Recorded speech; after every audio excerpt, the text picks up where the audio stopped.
Hi guys! It's me again, Brayla's channel at your service.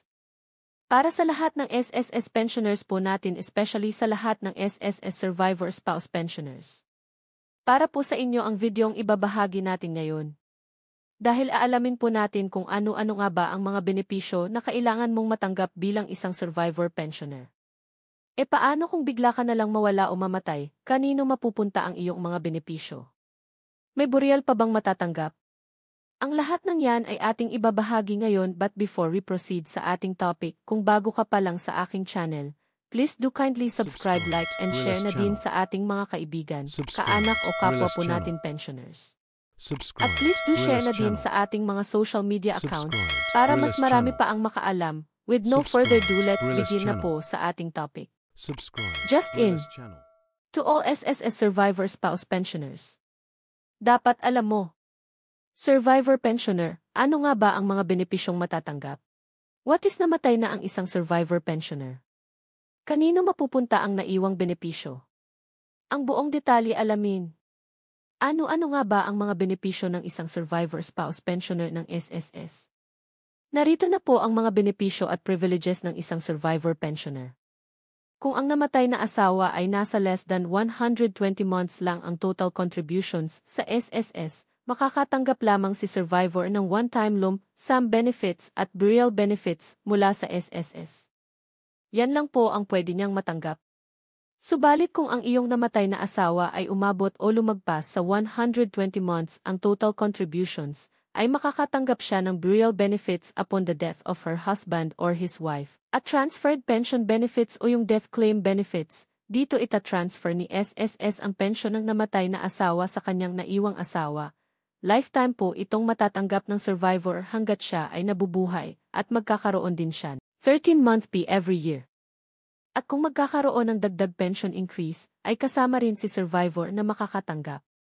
Bukod pa dito ay maaaring makapag-avail ang isang survivor pensioners ng pensioners loan, subalit ito ay hindi pa implemented sa ngayon ng SSS. Kailangan pa po natin hintayin ang implementing guidelines na ire-release ni SSS hoping this September.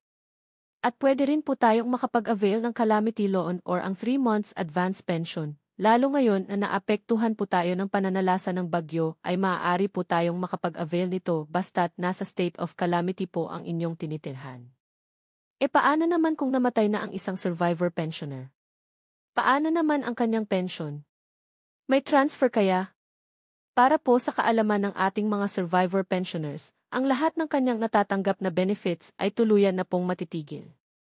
Dahil sa hindi naman po tayo ang mismong SSS member at naitransfer lang ito sa atin noong namatay ang ating asawa, kaya tuluyan ang tatanggalin ni SSS.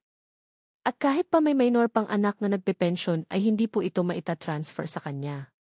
Mananatili pa ring 10% ang matatanggap ng isang dependent pensioner.